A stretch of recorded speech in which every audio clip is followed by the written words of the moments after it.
हाय दोस्तों, तो आज मैं एक बहुत ही इम्पॉर्टेंट इशू को एड्रेस करने वाला हूं। ये इशू ये है कि वेब डेवलपमेंट लर्निंग किस तरीके से किया जाए। ये थोड़ा सा कंफ्यूजिंग होता है, खास तौर से नए बच्चों को जो फर्स्ट ईयर सेकंड ईयर में है, उनको समझ में भी नहीं आता है कि ये इवन जो थर्ड ईयर में है उनको भी शायद एक क्लियर रोड मैप नहीं पता होता है कि वेब डेवलपमेंट को किस तरीके से परसू करना चाहिए। और ये वाकई मैं आपको बताऊं कि मेरे अपने तजुर्बे से भी ये थोड़ा सा कंफ्यूजिंग है। ये थोड़ा सा मतलब इतनी ढेर सारी चीज़ें हैं वेब में पढ़ने को कि समझ में नहीं आता कहाँ से स्टार्ट करें, कैसे स्टार्ट करें। तो आइए मैं कोशिश करता हूं कि आपका ये कंफ्यूजन मैं क्लियर कर सकूं। ठीक है, तो अगर पहली बात तो ये है कि कोई भी बच्चा जो वेब डेवलपमेंट करना चाहता है वो कम से कम मेरी जो समझ है उसके हिसाब से मैं आपको बताना चाहूँगा कि वो सी लैंग्वेज तो कम से कम उसे आनी चाहिए। अगर आपको सी लैंग्वेज भी नहीं आती, कई बार क्या होता है कि कई बच्चे आते हैं और कहते हैं कि मेरे मौसी के लड़के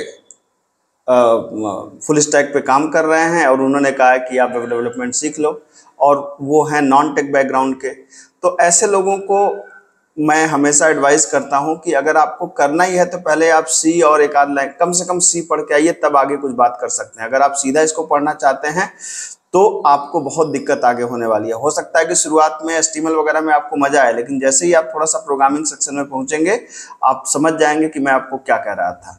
ठीक है, तो कम से कम सी आनी चाहिए, और थोड़ा भी आप एडवांस पढ़ना चाहते हैं तो आपको एक ऑब्जेक्ट ओरिएंटेड प्रोग्रामिंग भी आनी चाहिए। हालांकि सी लैंग्वेज पढ़ के आप स्टार्ट कर सकते हैं, लेकिन अगर आप थोड़ा भी एडवांस पढ़ना चाहते हैं तो अगर आपको ऑब्जेक्ट ओरिएंटेड प्रोग्रामिंग आपने पढ़ रखी है तो आपकी इसमें और बेहतर समझ डेवलप हो सकती है। आप याद रखिएगा इस बात को।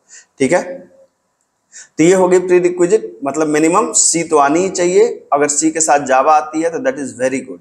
ठीक है, अब आते हैं आगे की तरफ।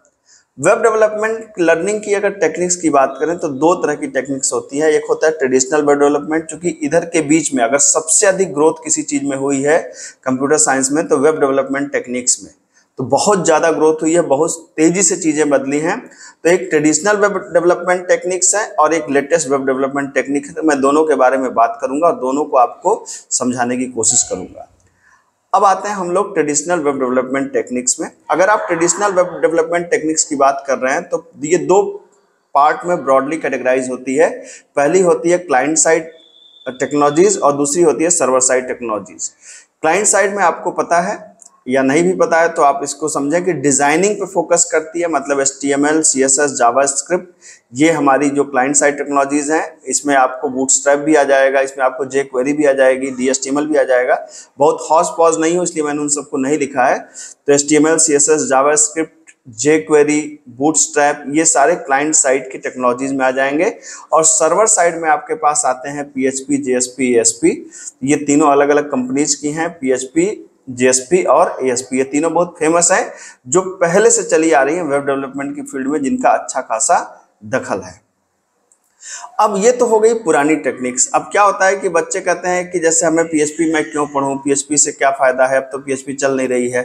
अब उसका जवाब आपको समझना है तो आपको आना पड़ेगा लेटेस्ट वेब डेवलपमेंट टेक्निक्स में। अब भाई साहब, लेटेस्ट डेवलपमेंट टेक्निक्स को मैंने टेक्निक्स की जगह फ्रेमवर्क लिखा है। देखिए, ये जो सारा खेल है ना, this is all about business.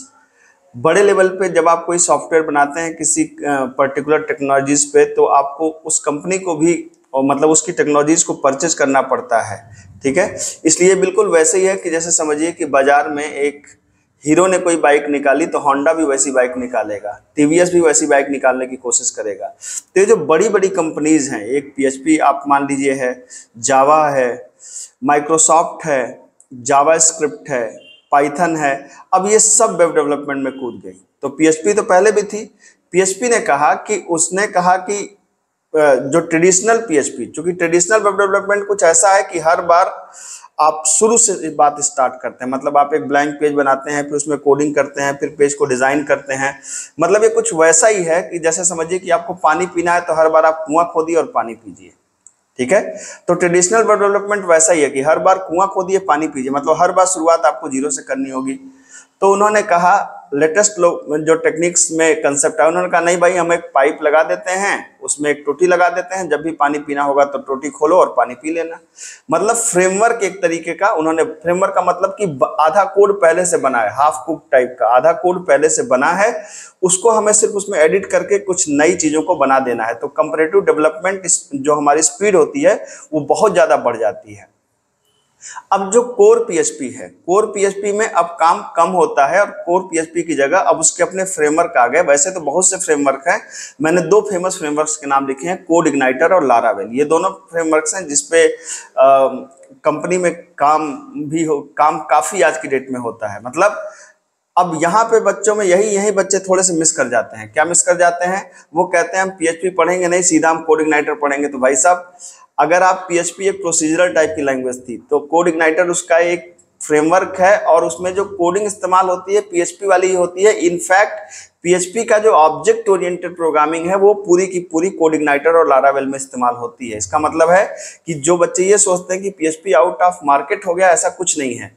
आपको सही तरीका है पढ़ने का। जैसे आप कोड इग्नाइटर पढ़ना चाह रहे हैं तो सबसे पहले आपको पीएचपी पढ़नी चाहिए, तब आपको कोड इग्नाइटर या लारावेल पढ़ना चाहिए। अगर आपने सीधा इसको स्टार्ट किया तो वहां पे फिर वही ढोल के अंदर पोल वाली बात आ जाएगी कि चीजों आप हो सकता है आप कर लें, लेकिन अंदर कैसे काम हो रहा है आपको कोई भी अंदाजा नहीं होगा। फिर आई जावा भी मार्केट में, जाहिर सी बात है जावा के वेब डेवलपमेंट के दो फ्रेमवर्क्स आपके हैं, स्ट्रट्स और स्प्रिंग बूट।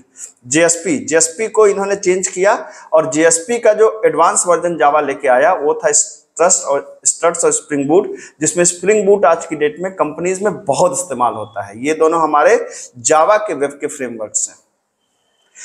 माइक्रोसॉफ्ट कंपनी की थी एएसपी, अब माइक्रोसॉफ्ट का पीछे रहती। माइक्रोसॉफ्ट ने पूरा का पूरा फ्रेमवर्क निकाला डॉटनेट, और डॉटनेट में जो एएसपी थी वो एएसपी डॉटनेट बन गई। तो आज की डेट में डॉटनेट एक पूरा फ्रेमवर्क है जो जिसमें फ्रंट एंड में एएसपी डॉटनेट और बैक एंड में आप सी शार्प या वीवी डॉटनेट के कोड को लिखते हैं। तो ये डॉटनेट माइक्रोसॉफ्ट का प्रोडक्ट है। वेब डेवलपमेंट में कम्पीट करने के लिए डॉटनेट फ्रेमवर्क आया। फिर हमारे पास आई क्या? जावास्क्रिप्ट। अब जावास्क्रिप्ट को डिस्कस करने से पहले मैं पाइथन पे आऊंगा। तो पाइथन क्यों पीछे रहती वेब डेवलपमेंट में? तो पाइथन ने वेब डेवलपमेंट के लिए दो फ्रेमवर्क्स अपने निकाले, जैंगो और फ्लास्क। ये दोनों पाइथन के फ्रेमवर्क्स हैं, और भी कई हो सकते हैं, लेकिन ये दो फेमस जो फ्रेमवर्क्स हैं मेरी जानकारी में, एक जैंगो और फ्लास्क। ये दोनों अगर आपको पाइथन पे वेबसाइट बनानी है तो आप या तो जैंगो पढ़ सकते हैं या तो फ्लास्क पढ़ सकते हैं। अब यहाँ पर सबसे बड़ा जो प्लेयर बन करके आया वो आया जावास्क्रिप्ट। जावास्क्रिप्ट ने एक पूरा का पूरा, बल्कि एक स्टैक, एक ढेर सारी चीजों को एक मीन या मर्न ऐसे करके उन्होंने लॉन्च किया। मीन मर्न क्या है ये तो मैं बाद में डिस्कस करूंगा, वो एक अलग डिस्कशन चला जाएगा। जावास्क्रिप्ट ने फ्रंट एंड डिजाइन के लिए, खास तौर से जो डिजाइनिंग वाला पार्ट था उसके लिए उसने अपना एक फ्रेमवर्क पूरा का पूरा दिया। एक उसको बोलते हैं, एक फ्रेमवर्क है रिएक्ट और दूसरा फ्रेमवर्क है एंगुलर। ये दोनों जावास्क्रिप्ट के अपने फ्रेमवर्क हैं जो बेसिकली दखल देते हैं किसमें? फ्रंट एंड डिजाइन में। और इसको अगर पूरा फ्रंट एंड बैक एंड को मिलाना है तो इसी को उन्होंने बोला फुल स्टैक। और फुल स्टैक में इन्होंने पूरा का पूरा एक मीन और मर्न करके पूरा का पूरा एक कंसेप्ट लेकर के आए, जिसमें वो जो तमाम चीजों का, नोड का, एंगुलर का, मंगोडीबी का, एक्सप्रेस का, ठीक है, ये पूरा का पूरा एक पैकेट लेकर के आया जिसको हम लोग बोलते हैं फुल स्टैक यूजिंग मीन या फुल स्टैक यूजिंग मर्न।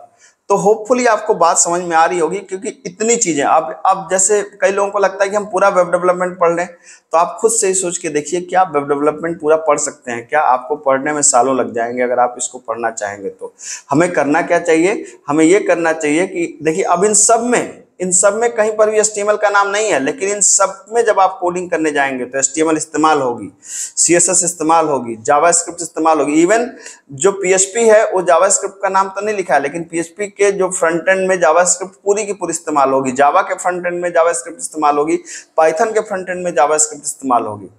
ठीक है, तो ये सब में ये मतलब HTML, CSS, जावास्क्रिप्ट एक ऐसी चीज है जो सारे वेब डेवलपमेंट में इस्तेमाल होनी ही होनी है। कई बच्चों को लगता है कि इसके पढ़े बिना सीधा कूद जाओ और सीधा आप रिएक्ट एंगुलर पढ़ लो या सीधा जैंगो पढ़ लो, तो ऐसा पॉसिबल नहीं है। आपको वो पढ़ते हुए ही यहाँ तक आना पड़ेगा और फिर इस फ्रेमवर्क को आपको पढ़ना पड़ेगा। तो मैंने आपको एक समझाने की कोशिश करी कि ये कितनी वैरायटी है, कितनी तरह की विविधता है इसके अंदर, और बहुत ही ज्यादा ये एक वाइड फील्ड है। अब आपको ये करना चाहिए कि आप डिसाइड कर लीजिए कि आप पीएचपी के थ्रू आगे बढ़ना चाहते हैं, कि जावा को लेके आगे बढ़ना चाहते हैं, कि माइक्रोसॉफ्ट को लेके आगे बढ़ना चाहते हैं, कि जावा स्क्रिप्ट के साथ में आगे बढ़ना चाहते हैं, कि पाइथन को लेकर के आगे बढ़ना चाहते हैं। जिस लैंग्वेज को आप डिसाइड कर लीजिए, फिर उसकी बेसिक टेक्निक्स को पढ़िए। मतलब एचटीएमएल सीएसएस जावास्क्रिप्ट तो आपको पढ़ना ही पढ़ना है, उसके अलावा आपको क्या पढ़ना है, उस पर्टिकुलर लैंग्वेज के फ्रेमवर्क को पढ़ना है, तब जाके आप वेब डेवलपमेंट आपका कंप्लीट हो पाएगा। तो होपफुली मैंने आपके काफ़ी डाउट्स को आज क्लियर किया होगा। अगर किसी भी तरह का कोई डाउट डिस्कशन हो तो कमेंट में लिखिएगा, हम लोग और इस पे बात कर सकते हैं। Thank you so much.